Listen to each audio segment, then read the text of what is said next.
కావచ్చు, ఆ పవిత్రత కాపాడే బాధ్యత తీసుకోవాలి. అలాంటిది అపవిత్రం చేస్తే నేను ముఖ్యమంత్రి అయిన తర్వాత నేను ఇచ్చిన హామీ ప్రకారం రెండో సంతకం ఆఫీసర్ వేసింది తిరుమల తిరుపతి దేవస్థానం ఈవోగా వేసి శ్యామలరావుని ప్రక్షాళన కార్యక్రమానికి ప్రారంభించా. వస్తే నెయ్యి చూస్తే బాగా లేకపోతే తిరిగి పంపించి దాంట్లో నుంచి శాంపుల్ తీసుకొని ఎన్డీడీబీ పంపించారు. ఎన్డీడీబీ పంపిస్తే అందులో నుంచి ఎనిమల్ ఫ్యాట్ ఉందని ఆ రోజు చెప్పారు. అది చెప్పిన తర్వాత నేను ఆలోచించి ఇది నేను చెప్పకపోతే నా మీద అప్రతిష్ట వస్తుంది, అపవాదం వస్తుందనే ఉద్దేశంతో నేను చెప్పాను. తర్వాత లేనిపోని సమస్యలన్నీ క్రియేట్ చేసి సుప్రీంకోర్టు వరకు పోయే పరిస్థితికి వచ్చారు. సిట్ వేశారు. ఆ సిట్లో వచ్చినటన్నీ మీరు చదివి ఉంటారు. చాలా స్పష్టంగా చెప్పారు, అసలు ఇది నెయ్యే కాదు, కెమికల్స్తో తయారు చేసిన నెయ్యి అని చెప్పారు. రాష్ట్ర ప్రభుత్వాన్ని కూడా యాక్షన్ తీసుకోమని అధికార యంత్రాంగం పైన ఒక రిపోర్టు పంపించారు. ఇవన్నీ వస్తే తప్పుని తప్పించుకోవడానికి, వాళ్ళు చేసిన తప్పును వేరే వాళ్ళపైన వేయడానికి ప్రయత్నం చేసే నీచులున్నారంటే ఏమనాలి నాకైతే అర్థం కావడంలా. మీరందరూ ఒకసారి గుర్తుపెట్టుకోండి, ఆ రోజు నా మీద నేనే ముఖ్యమంత్రి తెల్లవారు నిద్రలేశాను. వివేకానంద రెడ్డి మర్డర్ నిద్రలే చూస్తే టీవీ సాక్షిలో వేశారు. ఏమని? గుండెపోటుతో వివేకానంద రెడ్డి చనిపోయాడని. నేను కూడా నమ్మాను, పాపం అనిపించింది. సాయంత్రం అయింది, పోస్ట్ మార్టం చేశాం. అది కూడా ఆయన కూతురు అడిగింది. అడిగితే పోస్ట్ మార్టం చేస్తే ఇది గుండెపోటు కాదు, గొడ్డలి పోటని తేల్చారు. సాయంత్రానికి నాటకాల రాయుడు మాట మార్చేశాడు. తండ్రి లేని బిడ్డను ఉన్న పెద్ద దిక్కుపోయాడని. అది అయింది. తెల్లవారి నిద్ర లేస్తానే సాక్షి పేపర్ ఒకసారి మీరు గుర్తుపెట్టుకోవాలి.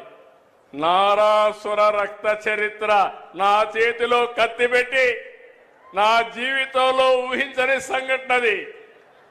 నేను రాజకీయం చేస్తాను గాని రౌడీల గుండెల్లో రైళ్లు పరిగెత్తిస్తాను గాని సంఘ విద్రోహ శక్తులను అణిచివేస్తాను గాని ప్రాణానికి కూడా లెక్క పెట్టుకోను గాని నేను నేరాలు చెయ్యబోనని మీ అందరికీ హామీ ఇస్తున్నా.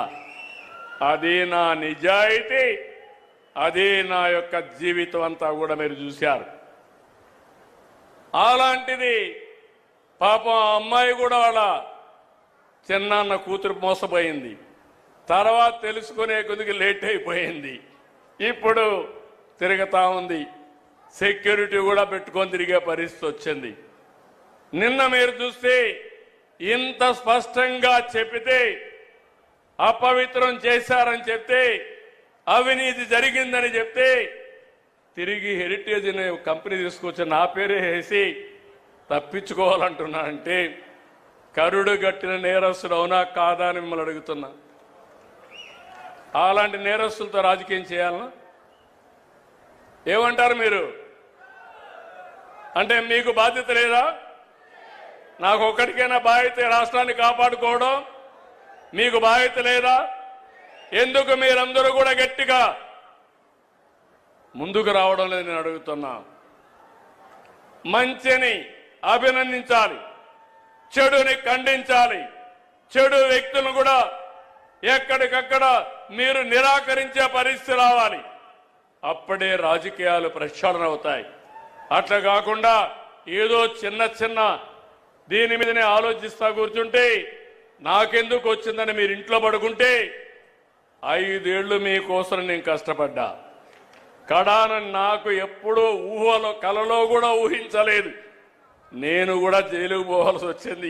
దేని మీద పోయాను మీరు చూశారు. నాకు ఒక నోటీస్ ఇస్తే నేను సమాధానం చెప్పేవాడిని. ఉన్న పళంగా నిన్ను అరెస్ట్ చేస్తున్నా అని పట్టుకొచ్చి లోపలేసే పరిస్థితికి వచ్చారు. కానీ దేనికోసం పోరాడాను? దేనికోసం? 40 సంవత్సరాలుగా నన్ను అభిమానించారు.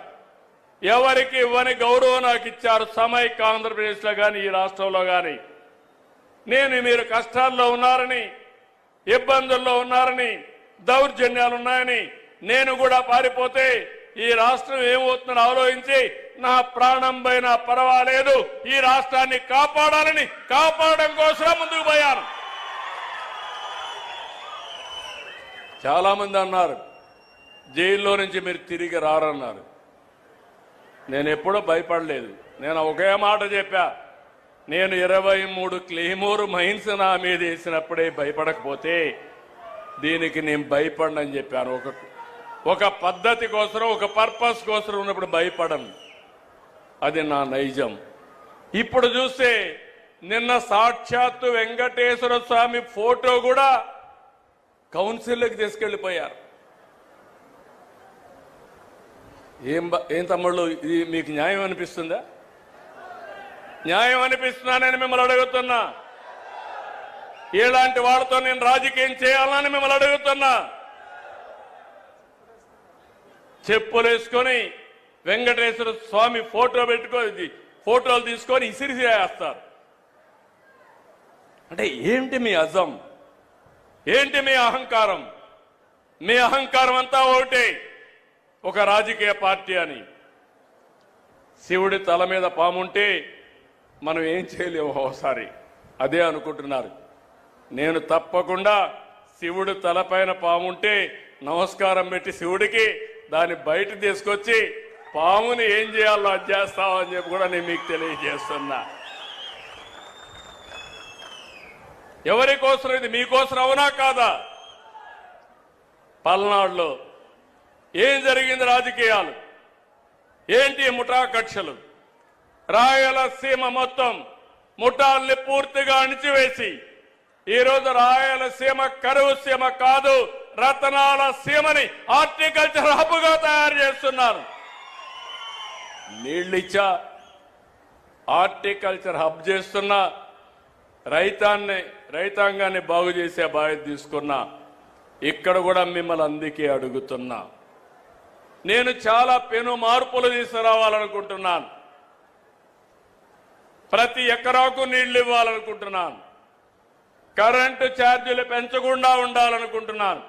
మన పిల్లలకందరికీ ఉద్యోగాలు ఇవ్వాలనుకుంటున్నాను. ప్రతి ఒక్కరికి ఐటీ నేర్పించాలనుకుంటున్నాను. ప్రతి ఒక్కరు కూడా కష్టపడి పనిచేయడమే కాకుండా స్మార్ట్గా పనిచేసే విధానానికి శ్రీకారం చుడతాను. మీ జీవన ప్రమాణాలు పెంచుతాను.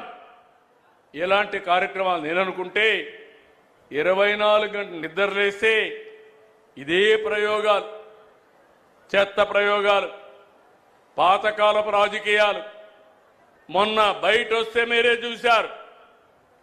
బయట వస్తే బలవంతంగా మనుషులు తీసుకొస్తారు. వాళ్ళ కారుల కిందనే మనుషులు చంపేస్తారు. చంపేసి మళ్ళీ గవర్నమెంటే చంపిందని మన మీద నెప్పవేస్తారు. పరామర్శలో పోతారు. పోతూ పోతూ మనుషులు చంపేస్తారు. వీళ్ళు మాత్రం పరామర్శించరు. బతుకుండే వాళ్ళని పరామర్శిస్తారు. బూతులు తిట్టిన వాళ్ళని పరామర్శిస్తారు. నీకోసరం వచ్చి చనిపోతే పరామర్శించిన పార్టీలు ఇవన్నీ. అందుకే నేను అడుగుతున్నా, నేను చెప్పకూడదు అనుకున్నాను. వెంకటేశ్వర స్వామి విషయం బయట మాట్లాడడం మంచిది కాదని కొద్దిగా ఓపిక పట్టాను. కానీ 2 రోజులు ఓపిక పడితే తిరిగి ఆ నెపాన్ని నా మీద వేసి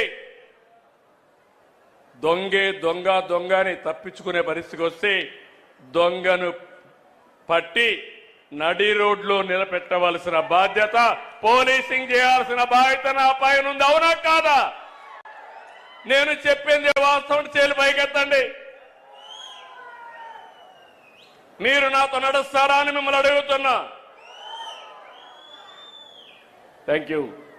ఒక చర్చ్ కావచ్చు, ఒక దేవాలయం కావచ్చు, ఆ పవిత్రత కాపాడే బాధ్యత తీసుకోవాలి. అలాంటిది అపవిత్రం చేస్తే నేను ముఖ్యమంత్రి అయిన తర్వాత నేను ఇచ్చిన హామీ ప్రకారం 2వ సంతకం ఆఫీసర్ వేసింది తిరుమల తిరుపతి దేవస్థానం ఈవోగా వేసి శ్యామలరావుని ప్రక్షాళన కార్యక్రమానికి ప్రారంభించారు. వస్తే నెయ్యి చూస్తే బాగా లేకపోతే తిరిగి పంపించి దాంట్లో నుంచి శాంపుల్ తీసుకొని ఎన్డీడీబీ పంపించారు. ఎన్డీడీబీ పంపిస్తే అందులో నుంచి ఎనిమల్ ఫ్యాట్ ఉందని ఆ రోజు చెప్పారు. అది చెప్పిన తర్వాత నేను ఆలోచించి ఇది నేను చెప్పకపోతే నా మీద అప్రతిష్ట వస్తుంది, అపవాదం వస్తుందనే ఉద్దేశంతో నేను చెప్పాను. తర్వాత లేనిపోని సమస్యలన్నీ క్రియేట్ చేసి సుప్రీంకోర్టు వరకు పోయే పరిస్థితికి వచ్చారు. సిట్ వేశారు. ఆ సిట్లో వచ్చినటన్నీ మీరు చదివి ఉంటారు. చాలా స్పష్టంగా చెప్పారు, అసలు ఇది నెయ్యే కాదు, కెమికల్స్ తో తయారు చేసిన నెయ్యి అని చెప్పారు. రాష్ట్ర ప్రభుత్వాన్ని కూడా యాక్షన్ తీసుకోమని అధికార యంత్రాంగం పైన ఒక రిపోర్ట్ పంపించారు.